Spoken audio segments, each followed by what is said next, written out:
తెలంగాణలోని పలు జిల్లాలకు వాతావరణ శాఖ రెడ్ అలర్ట్ జారీ చేసింది. నేడు ములుగు, భద్రాద్రి కొత్తగూడెం, ఖమ్మం, మహబూబాబాద్ జిల్లాల్లో అత్యంత భారీ వర్షాలు, కుమ్రం భీం, ఆసిఫాబాద్, మంచిర్యాల, కరీంనగర్, పెద్దపల్లి, జయశంకర్, భూపాలపల్లి, వరంగల్, హన్మకొండ జిల్లాల్లో భారీ వర్షాలు కురుస్తాయని తెలిపింది.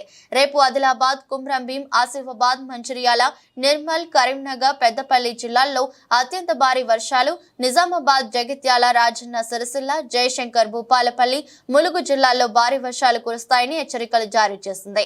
మరో 5-6 జిల్లాల్లోనూ భారీ నుంచి అతి భారీ వర్షాలు కురుస్తాయని పేర్కొంది. ఆయా ప్రాంతాల్లో 20 సెంటీమీటర్లకు పైగా వర్షం పడే అవకాశం ఉందని, ఒకేసారి వరద ముంచుకు రావడం, రోడ్లు, లోవెలల్, వంతెనలు మునిగిపోవడం, కొట్టుకుపోవడం వంటి ప్రమాదాలు జరిగే అవకాశం ఉందని హెచ్చరించింది.